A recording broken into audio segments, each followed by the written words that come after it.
Stream management और asynchronous operations के लिए आपके ऑपरेशनल कमांड सेंटर में आपका स्वागत है।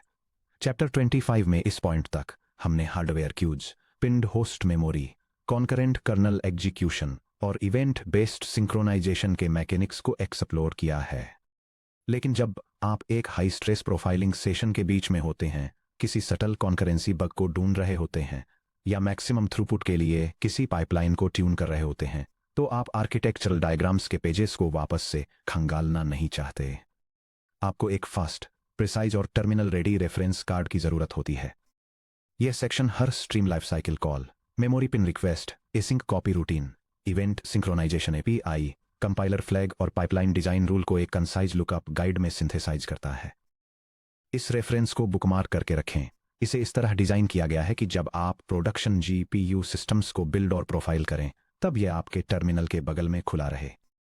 सेक्शन ब्रेक, कंपाइलर फ्लैग्स और command line reference. API code की एक भी लाइन लिखने से पहले आपका रनटाइम बिहेवियर इस बात से तय होता है कि आप एनवीसीसी को कैसे इन्वोक करते हैं। नीचे रोबस्ट, प्रोफाइल रेडी एसिंक्रोनस कूडा एप्लीकेशंस को बिल्ड करने के लिए जरूरी एसेंशियल कमांड लाइन फ्लैग्स दिए गए हैं। यह टेबल की कंपाइलर फ्लैग्स, उनके डिस्क्रिप्शंस और उनके प्रैक्टिकल इंपैक्ट्स को आउटलाइन करती है। First, double dashed default dash dash stream पर डैश थ्रेड फ्लैग इम्प्लिसिट नल स्ट्रीम को एक लेगेसी ग्लोबल सिंक्रोनाइजिंग स्ट्रीम से पर थ्रेड स्ट्रीम्स में चेंज कर देता है। प्रैक्टिकली ये होस्ट थ्रेड्स के बीच इम्प्लिसिट नल स्ट्रीम सिंक्रोनाइजेशन को रोकता है, जिससे मल्टी थ्रेडेड कूडा एप्लीकेशंस बिना किसी रुकावट के एग्जीक्यूशन को ओवरलैप कर सकती हैं। Second, dash line info flag compiler optimization को डिसेबल किए बिना जनरेटेड PTX/SSSS बाइनरी में DWARF line level debugging info को एम्बेड करता है। यह एनसाइट सिस्टम्स और एनसाइट कंप्यूट के लिए क्रूशियल है, ताकि वे API स्टॉल्स और स्ट्रीम डिलेज को C++ सोर्स कोड की एग्जैक्ट लाइंस पर वापस मैप कर सकें। Third, dash arch equal to ASM_80 flag specific GPU microarchitectures को टारगेट करता है, जैसे कि एम्पियर ASM_80 या हॉपर ASM_90। यह एसिंक्रोनस कर्नल पाइपलाइंस के अंदर hardware native asynchronous copy instructions को इनेबल करता है, जैसे कि एम्पियर और नेपर cp.async। Fourth, dash x compiler dash FPIC flag host compiler को पोजिशनल इंडिपेंडेंट कोड फ्लैग्स पास करता है, जो मॉडर्न डायनेमिक शेयर्ड लाइब्रेरीज बनाने के लिए जरूरी है, जैसे कि .so या .dylib, जिनमें कूडा स्ट्रीम रैपर्स होते हैं। Finally, dash O3 flag aggressive host side C++ optimisation को इनेबल करता है, जिससे host side API launching overhead कम होता है, और यह आपके होस्ट कोड को GPU कमांड क्यूज को इतनी तेजी से फीड करने में मदद करता है कि स्ट्रीम स्टारवेशन से बचा जा सके। सेक्शन ब्रेक, कूडा core API reference matrix, stream life cycle और एग्जीक्यूशन कंट्रोल। यह डायरेक्टिव GPU एक्सीलरेटेड कंप्यूटिंग के लिए रनटाइम लाइब्रेरी को इंपोर्ट करता है, जिससे प्रोग्राम कंपेटिबल हार्डवेयर पर पैरेलल प्रोसेसिंग कैपेबिलिटीज को यूटिलाइज कर पाता है। यह टेबल कूडा स्ट्रीम मैनेजमेंट API के की फंक्शंस को आउटलाइन करती है और उनके सिग्नेचर्स, पैरामीटर्स, रिटर्न वैल्यूज और यूज केसेज को डिटेल में बताती है। फर्स्ट फंक्शन, कूडा stream create stream handle P stream का एक पॉइंटर लेता है। यह कूडा सक्सेस या कूडा एरर इनवैलिड वैल्यू रिटर्न करता है, और इसका यूज डिफॉल्ट प्रायोरिटी के साथ एक standard non null stream create करने के लिए किया जाता है। सेकंड फंक्शन, कूडा स्ट्रीम क्रिएट विद फ्लैग्स लेता है, जैसे कि कूडा स्ट्रीम डिफॉल्ट या कूडा स्ट्रीम नॉन ब्लॉकिंग। यह कूडा सक्सेस या कूडा एरर इनवैलिड वैल्यू रिटर्न करता है, और इसका यूज एक ऐसी स्ट्रीम क्रिएट करने के लिए किया जाता है जो लेगेसी डिफॉल्ट स्ट्रीम के साथ सिंक्रोनाइज करने से साफ तौर पर बचती है। थर्ड फंक्शन, कूडा स्ट्रीम डिस्ट्रॉय रिलीज करने के लिए एक स्ट्रीम हैंडल लेता है। कूडा सक्सेस या कूडा error invalid resource handle return करते हुए यह स्ट्रीम हैंडल को डिस्ट्रॉय कर देता है, जिससे रिसोर्सेज के फ्री होने से पहले स्ट्रीम में चल रहा बचा हुआ काम खत्म हो सके। फोर्थ फंक्शन, कूडा स्ट्रीम सिंक्रोनाइज वेट करने के लिए एक स्ट्रीम हैंडल लेता है।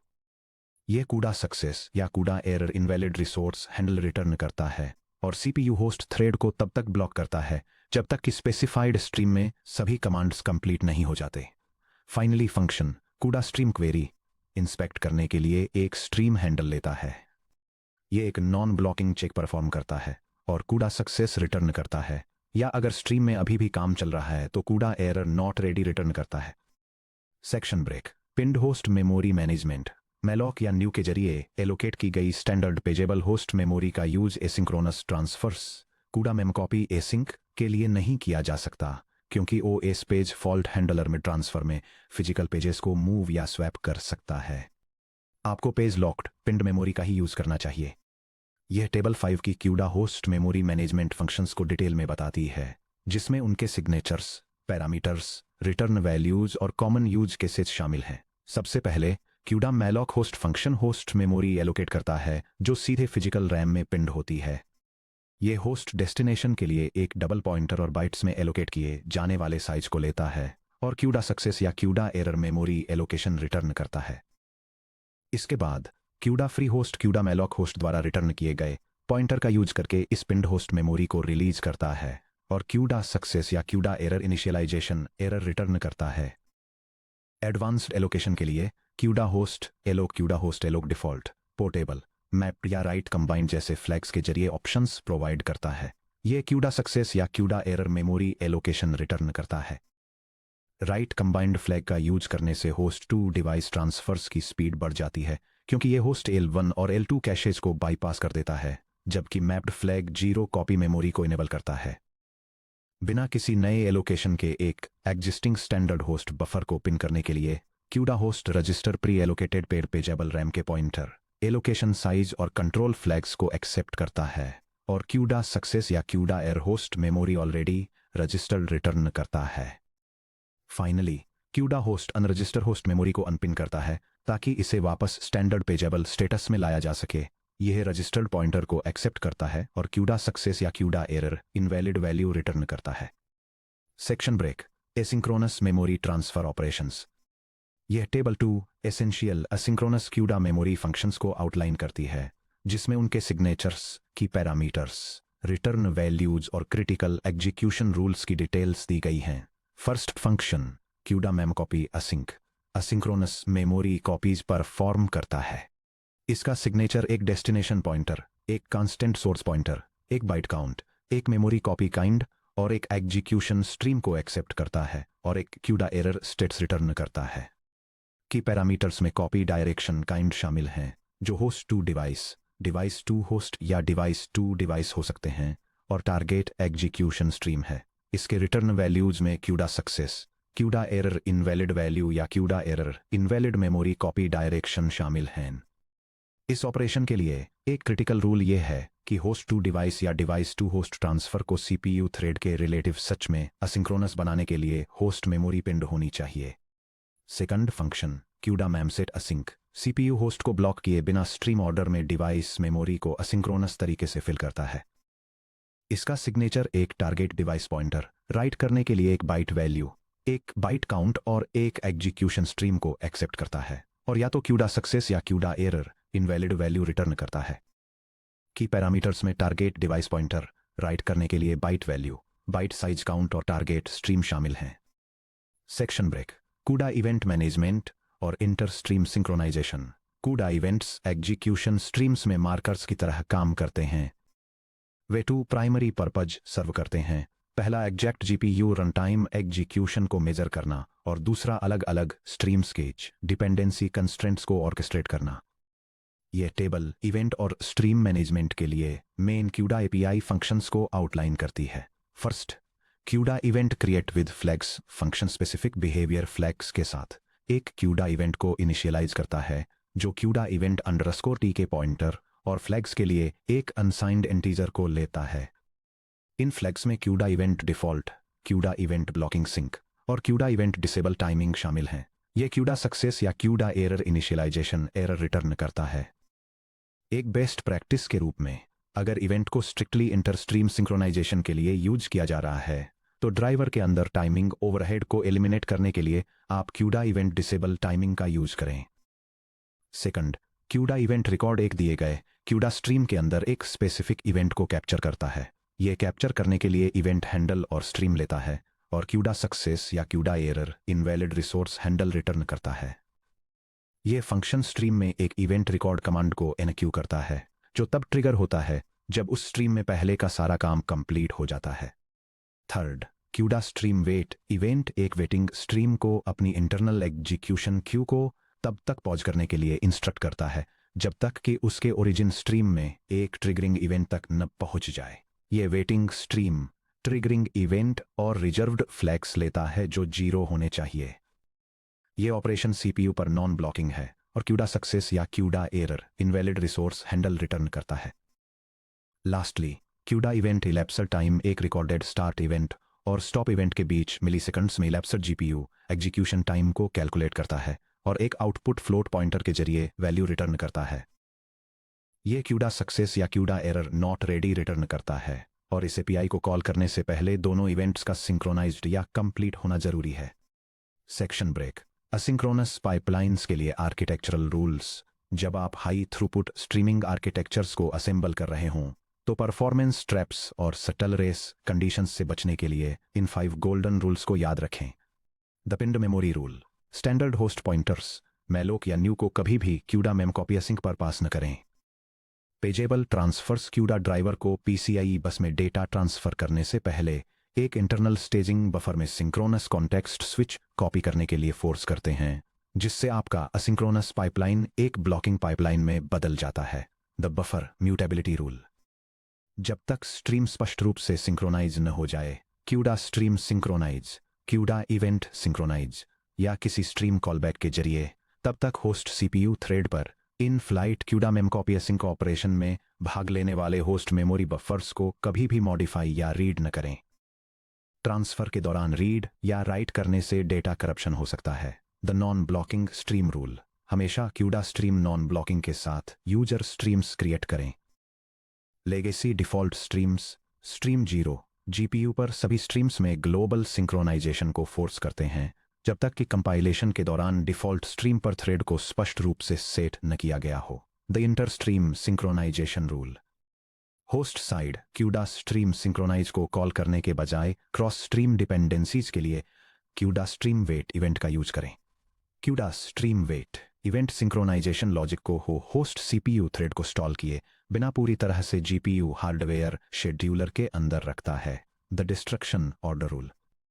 हमेशा स्ट्रीम्स और इवेंट्स को उनके क्रिएशन के रिवर्स ऑर्डर में डिस्ट्रॉय करें, यह सुनिश्चित करते हुए कि क्यूडा स्ट्रीम डिस्ट्रॉय या क्यूडा इवेंट डिस्ट्रॉय को कॉल करने से पहले सभी पेंडिंग स्ट्रीम कमांड्स जैसे क्यूडा स्ट्रीम सिंक्रोनाइज कंप्लीट हो चुके हों।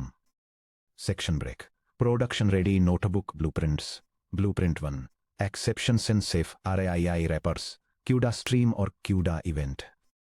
रॉ कूडा हैंडल्स जैसे कूडा स्ट्रीम टी और कूडा इवेंट टी में रिसोर्स लीक्स होने का खतरा रहता है जब अर्ली रिटर्न्स या C++ एक्सेप्शंस आते हैं। नीचे दिया गया lightweight C++ 20 header only wrapper minimal overhead के साथ move only RAII semantic safety provide करता है। यह कोड एनवीडिया कंप्यूटिंग प्लेटफॉर्म का इस्तेमाल करके ग्राफिक्स प्रोसेसिंग यूनिट्स पर एसिंक्रोनस एग्जीक्यूशन और इवेंट सिंक्रोनाइजेशन को हैंडल करने के लिए रिसोर्स मैनेजमेंट यूटिलिटीज प्रोवाइड करता है। यह एरर हैंडलिंग के लिए एक कस्टम एक्सेप्शन डिफाइन करता है और जीपीयू एग्जीक्यूशन स्ट्रीम्स और इवेंट्स को रिसोर्स सेफ स्ट्रक्चर्स में रैप करता है जो ऑटोमेटिकली उनकी लाइफ साइकिल को मैनेज करते हैं, जिससे डेवलपर्स बिना मैन्युअली रिसोर्स क्लीनअप को मैनेज किए सेफली टास्क को सिंक्रोनाइज कर सकते हैं, एग्जीक्यूशन स्टेटस को क्वेरी कर सकते हैं और इवेंट्स के बीच के इलिप्स्ड टाइम को मेजर कर सकते हैं। Section break. Blueprint 2। High precision profiling utility. Host side timers जैसे STD chrono high resolution clock का यूज करके असिंक्रोनस कूडा ऑपरेशंस को प्रोफाइल करने से इनएक्यूरेट मेजरमेंट्स मिल सकते हैं क्योंकि कर्नेल लॉन्चेस नॉन ब्लॉकिंग होते हैं। यह स्कोप बेस्ड कूडा इवेंट टाइमर बिना होस्ट टाइमिंग लॉजिक को बदले जीपीयू एग्जीक्यूशन टाइम को एक्यूरेटली रिकॉर्ड करता है। यह C++ यूटिलिटी क्लास कूडा इवेंट ट्रैकिंग का यूज करके स्पेसिफिक टास्क के लिए जीपीयू एग्जीक्यूशन टाइम के मेजरमेंट ऑटोमेट करती है। जब इसे क्रिएट किया जाता है तो ये दिए गए स्ट्रीम पर जीपीयू ऑपरेशन के स्टार्ट को मार्क करती है। एक बार जब ऑपरेशन फिनिश हो जाता है और यूटिलिटी स्कोप से बाहर चली जाती है तो ये स्टॉप इवेंट को कैप्चर करती है, कंप्लीशन एश्योर करने के लिए जीपीयू को सिंक्रोनाइज करती है, मिलीसेकंड्स में बीते हुए टाइम को कैलकुलेट करती है और एक कस्टम लेबल के साथ ड्यूरेशन को कंसोल पर लॉग करती है। Section break. Blueprint 3। Universal 3 stream chunked asynchronous pipeline. Stream management का अल्टीमेट गोल मेमोरी ट्रांसफर को कर्नेल एग्जीक्यूशन के साथ ओवरलैप करना है। नीचे दिया गया पैटर्न एक मैसिव डेटासेट को डिस्क्रीट चंक्स में डिवाइड करता है, जिन्हें 3 इंडिपेंडेंट कूडा स्ट्रीम्स पर प्रोसेस किया जाता है। जब स्ट्रीम 0 चंक n को प्रोसेस करके होस्ट पर वापस कॉपी कर रही होती है, तब स्ट्रीम 1 चंक n+1 के लिए कंप्यूट एग्जीक्यूट करती है और स्ट्रीम 2 चंक n+2 को डिवाइस पर ट्रांसफर करती है। यह प्रोग्राम डेमोन्स्ट्रेट करता है कि multiple non blocking CUDA streams का यूज करके मेमोरी ट्रांसफर्स और जीपीयू कंप्यूटेशन को कैसे ओवरलैप किया जाए। इसकी शुरुआत पिंड होस्ट मेमोरी और डिवाइस बफर्स को एलोकेट करने से होती है। इसके बाद बड़े डेटासेट को छोटे चंक्स में स्प्लिट किया जाता है और एक पाइपलाइन में प्रोसेस किया जाता है। हर चंक के लिए प्रोग्राम एसिंक्रोनसली डेटा को जीपीयू पर कॉपी करता है, एक स्केलिंग कर्नल को एग्जीक्यूट करता है और रिजल्ट्स को वापस होस्ट पर कॉपी करता है। क्योंकि ये ऑपरेशंस मल्टीपल स्ट्रीम्स के बीच डिस्ट्रीब्यूटेड होते हैं, इसलिए परफॉर्मेंस इंप्रूव करने के लिए डेटा ट्रांसफर्स और कैलकुलेशंस आपस में ओवरलैप करते हैं। फाइनली प्रोग्राम सभी स्ट्रीम्स को सिंक्रोनाइज करता है, टोटल एग्जीक्यूशन टाइम को मेजरता है, स्केल डेटा की एक्यूरेसी को वेरीफाई करता है और एलोकेटेड मेमोरी को रिलीज करता है। Section break, fast lookup diagnostic और एरर रिकवरी मैट्रिक्स। जब स्ट्रीम प्रोफाइलिंग के दौरान रन टाइम कॉल्स फेल हो जाती हैं या एग्जीक्यूशन डेडलॉक हो जाता है, तो तुरंत सॉल्यूशन के लिए इस मैट्रिक्स को कंसल्ट करें। यह table common CUDA error codes और सिम्पटम्स को आउटलाइन करती है और उन्हें उनके रूट कॉजेस और रिजोल्यूशंस के साथ मैप करती है। First, CUDA error invalid resource handle तब होता है जब आप किसी ऐसे स्ट्रीम हैंडल में इवेंट रिकॉर्ड करने या काम लॉन्च करने की कोशिश करते हैं जो पहले ही डिस्ट्रॉय हो चुका है या इनिशियलाइज नहीं किया गया था। इसे रिजॉल्व करने के लिए ऑब्जेक्ट लाइफ साइकिल्स को ट्रेस करें। यह पक्का करें कि जब एसिंक्रोनस कमांड्स पेंडिंग हो तो host side structures stream rappers को डिस्ट्रॉय न करें और क्यूडा स्ट्रीम जैसे RAII रैपर्स का यूज करें। Second, CUDA error not ready तब आता है जब आप क्यूडा स्ट्रीम क्वेरी के जरिए स्ट्रीम या इवेंट कंप्लीशन को क्वेरी कर रहे होते हैं या ऑपरेशंस खत्म होने से पहले क्यूडा इवेंट इलेप्सर टाइम कैलकुलेट कर रहे होते हैं। नॉन ब्लॉकिंग चेक के लिए यह नॉर्मल है, लेकिन अगर यह क्यूडा इवेंट इलेप्सर टाइम के दौरान होता है तो पहले क्यूडा इवेंट सिंक्रोनाइज या क्यूडा स्ट्रीम सिंक्रोनाइज कॉल करना पक्का करें। थर्ड, अगर आप प्रोफाइलर में कोई ओवरलैप नहीं देखते हैं जहां होस्ट टू डिवाइस कंप्यूट और device to host operations inside systems में सीरियलाइज हो जाते हैं, तो इसके रूट कॉजेस में मैलॉक से पेजेबल होस्ट पॉइंटर्स का यूज करने वाले memory transfers, legacy default stream में लॉन्च किया गया काम या ऑपरेशंस के बीच इम्प्लिसिट डिपेंडेंसीज शामिल हो सकते हैं। आप इसे होस्ट मेमोरी द्वारा क्यूडा मैलॉक होस्ट का यूज करने को वेरीफाई करके -- डिफॉल्ट स्ट्रीम पर थ्रेड ऑप्शन के साथ कंपाइल करके या एक्सप्लिसिट नॉन ब्लॉकिंग स्ट्रीम्स पास करके और हिडन नल स्ट्रीम सिंक्रोनाइजेशन कॉल्स के लिए इनसाइड सिस्टम्स ट्रेस को इंस्पेक्ट करके रिजॉल्व कर सकते हैं। लास्टली, होस्ट थ्रेड डेडलॉक तब होता है जब कोई stream CUDA stream wait event के जरिए किसी ऐसे इवेंट का वेट कर रही होती है जो रिकॉर्ड नहीं किया गया है, या कोई सीपीयू थ्रेड किसी ऐसे स्ट्रीम में इनक्यूड इवेंट पर ब्लॉक हो रहा होता है जो सीपीयू का वेट कर रही है। इसे फिक्स करने के लिए यह पक्का करें कि क्यूडा स्ट्रीम वेट इवेंट से पहले क्यूडा इवेंट रिकॉर्ड इन्वोक किया गया है और वेरीफाई करें कि इवेंट डिपेंडेंसी चेन्स बिना किसी सर्कुलर वेट के एक डायरेक्टेड एसाइक्लिक ग्राफ बनाती हैं। Section break, looking forward, crossing the single GPU frontier. Congratulations, अब आपके पास एक सिंगल जीपीयू पर हार्डवेयर एग्जीक्यूशन क्यूज को ऑर्केस्ट्रेट करने, डेटा मूवमेंट के साथ कंप्यूटेशन को ओवरलैप करने और फाइन ग्रेन्ड असिंक्रोनस ऑपरेशंस को प्रोफाइल करने के लिए एक कंप्लीट प्रोडक्शन ग्रेड टूलकिट है। सिंगल डिवाइस कंकरेंसी में महारत हासिल करना हाई लेवल C++ प्रोग्रामिंग से लो लेवल कर्नेल डेवलपमेंट के आपके सफर में एक फंडामेंटल माइलस्टोन है। हालांकि मॉडर्न कंप्यूट वर्कलोड्स जैसे multi billion parameter language models को ट्रेन करना, लार्ज स्केजिक्स सिमुलेशंस को एग्जीक्यूट करना या रियल टाइम में कॉम्प्लेक्स सीन्स को रेंडर करना अक्सर एक सिंगल ग्राफिक्स कार्ड की मेमोरी कैपेसिटी और कंप्यूट लिमिट्स से ज्यादा हो जाते हैं। Chapter 26 multi GPU architectures, peer to peer communication और यूनिफाइड मेमोरी में इन एसिंक्रोनस कॉन्सेप्ट्स को हार्डवेयर बाउंड्रीज के पार एक्सपेंड करेंगे। आप सीखेंगे कि कैसे क्यूडा सेट डिवाइस का यूज करके एक सिंगल C++ प्रोसेस के अंदर एक साथ मल्टीपल जीपीयू डिवाइसेज को इन्यूमरेट और मैनेज करना है। होस्ट सीपीयू सिस्टम रैम को पूरी तरह से बाईपास करते हुए CUDA mem copy peer async का यूज करके जीपीयू के बीच डायरेक्ट पीयर टू पीयर यानी P2P मेमोरी कॉपीज परफॉर्म करने के लिए हाई स्पीड NVLink इंटरकनेक्ट्स का फायदा उठाना है। क्रॉस डिवाइस क्यूडा इवेंट्स का यूज करके मल्टीपल जीपीयू में ऑपरेशंस को सिंक्रोनाइज करना है। स्केलेबल मल्टी जीपीयू सिस्टम्स बनाने के लिए हार्डवेयर पेज फॉल्टिंग मेमोरी प्रीफेचिंग यानी क्यूडा मेम प्रीफेच एसिंक और एक्सेस लोकेशन हिंट्स यानी क्यूडा मेम एडवाइस को एक्सप्लोर करते हुए यूनिफाइड मेमोरी यानी क्यूडा मैलॉक मैनेज्ड के साथ डिस्ट्रीब्यूटेड मेमोरी एक्सेस को आसान बनाना है। अपनी स्ट्रीम्ड शीट पैक कर लीजिए। अब सिंगल जीपीयू इकोसिस्टम से आगे बढ़ने और क्लस्टर नोड्स पर अपने सॉफ्टवेयर को स्केल करने का समय आ गया है।